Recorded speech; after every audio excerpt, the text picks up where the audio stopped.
Okay, let's talk about the things that actually turn men off. Stick with me and I'm going to give you the 7 major things that guys just really hate.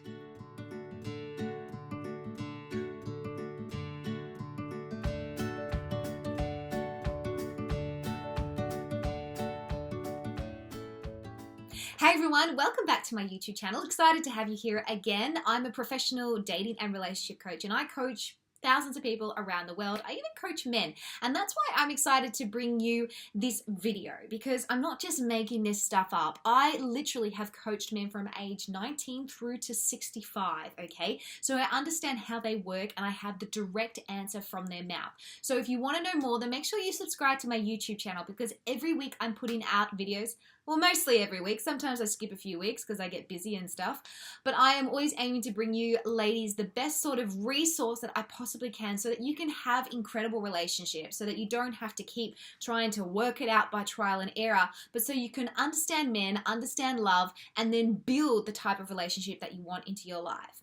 So in this video, we're going to talk about the top 7 things that men hate, or the things that turn men off. And here they are right now. Number 1, insecurity. Now, it's not to say that you have to be an overly confident woman. I know that I've said in other videos that men love a confident woman, okay? It's one of the sexiest things that they find.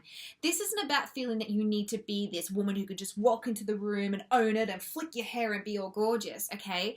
You can still be introverted. You can still be, humble. You can still be lacking confidence and still come across as a secure woman. When you're coming across as an insecure woman, this manifests in a few ways. It comes across as maybe you start comparing yourself to other people around you, or you start picking yourself to pieces. It comes across with being indecisive. It also comes across with being jealous as well.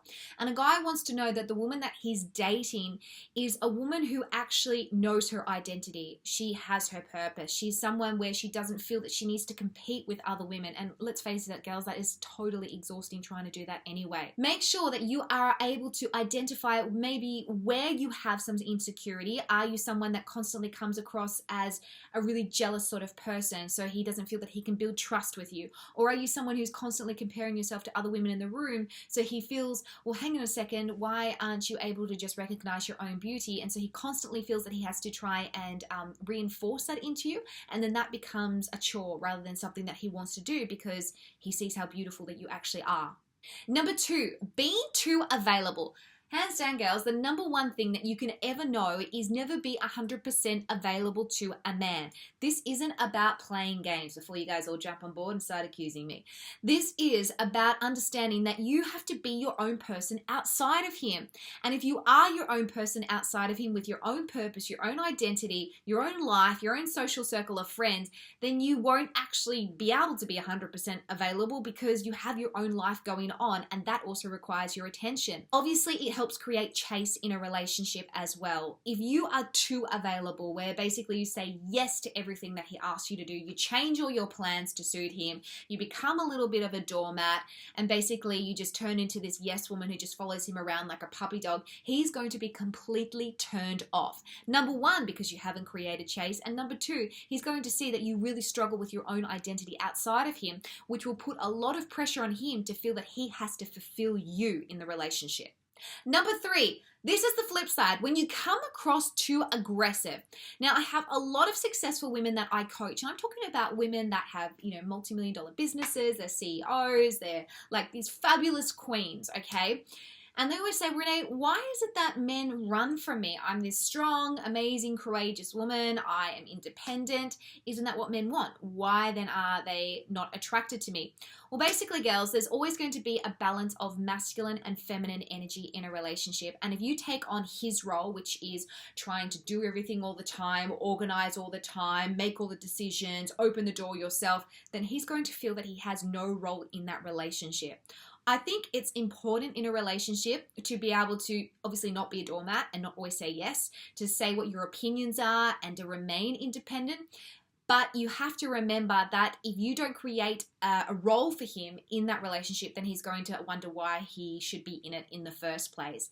And if you're coming across too masculine or you're coming across too strong and you're not stepping into your femininity, he's not going to feel that he has the ability to be able to prove to you that he can be that masculine role or that he can be the man in the relationship, because you're kind of doing both. You're being the feminine and the male. And so he's like, well, where do I sit?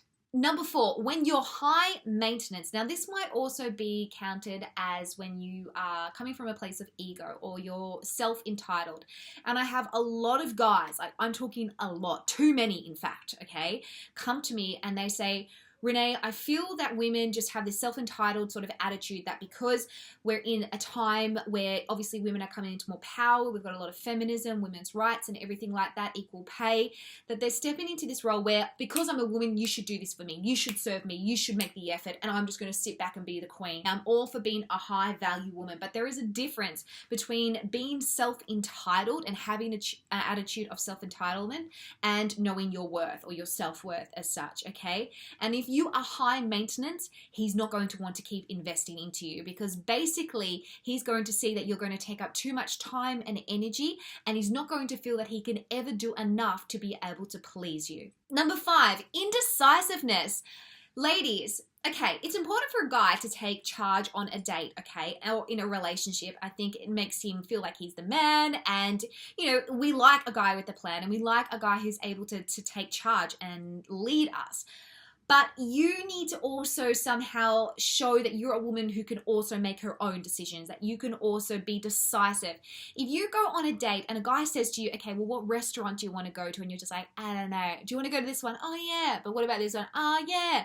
Okay, and you're not actually able to make a decision and show him that you can make a decision, what he's going to do is he's going to see this as you're relying too much on him, okay? And basically you're turning into a bit of a doormat as well, that you don't have any sort of direction with who you are and what you want, which also shows some sort of insecurity, and he's not going to be attracted to that. Men love a woman who's able to take a decision. Now, it doesn't mean that you take the decision all the time, because he also wants to be the one to lead, but if you can at least show that you are able to take your own decision and stand in that decision, organize a date, be proactive, take initiative, then he's going to find that incredibly sexy. Number 6, ladies, the critical speech. Okay, if you really actually want to know how to actually get a guy to really love on you and value and prioritize you, one of the simplest things that you can do is give him praise. Like, seriously, appreciate him. Well, most of you probably know about the 5 love languages that are out there, and one of them is words of affirmation, okay? And obviously another one is physical touch. They're probably the 2 biggest love languages that men actually respond to, because men are more physically inclined than women, and they need to be physically fulfilled before they're emotionally fulfilled. And words of affirmation, you know, affirming who they are, affirming their ego. And I don't mean that in a bad sense either. So if you have constant critical speech, putting him down, nagging him, always complaining, and never actually saying thank you or being appreciative of what he's doing, even if it's a little thing, then I can guarantee you he is going to only stick around for a really short time, and he's probably only going to get what he wants, and then he's going to leave. Ladies, it is that simple. Start to praise your man. Start to say thank you. You know, speak positively over him and over your relationship, or even from the beginning when you're starting to date, and he's going to see you as a woman who recognizes his intentions and his efforts, and someone who is able to be uplifting, because trust me, that's what men want. And lastly, girls, number 7, being compared. If you really want to know how to turn a guy off, then all you need to do is compare him to another man, especially if that man's taller, bigger, richer, anything that they feel that they're lacking in. Well, I can pretty much guarantee that he's going to feel A, that he's not enough, B, that he's failing, and C, that you're not a woman who actually is able to love him for who he is and for where he's at. So the last thing that you want to do, girls, is start comparing. Now, there's a difference between obviously drawing a comparison because you're trying to encourage him or you're trying to kind of motivate him, but you can do that in a really loving sort of way. And the best way to do that is to praise him for who he is and for where he's at right now. They need to know that who they are is enough, ladies. I can't stress that enough. And so if you're comparing him to another man, guarantee he's just going to not see you as a woman that he actually wants to continue to invest in. Well, there you go, ladies. That's kind of a snapshot of the 7 things that men really don't like and the things that will actually really turn them off. So my challenge to you, ladies, is are you able to identify right now if you're doing one of those things or several of those things, even in your marriage or your long-term relationship or when you go on dates? And maybe that's why you're getting the same sort of negative result and cycle. And let's flip it. Let's actually do the opposite to those things and watch your relationship transform. All right, girls, that's it for today. If you have any requests on what videos you want me to do, put it in the comment section below or send me an email to hello@reneeslansky.com. Sending you love. Don't forget to share this with your girlfriends and subscribe, and I'll see you next time. Bye for now.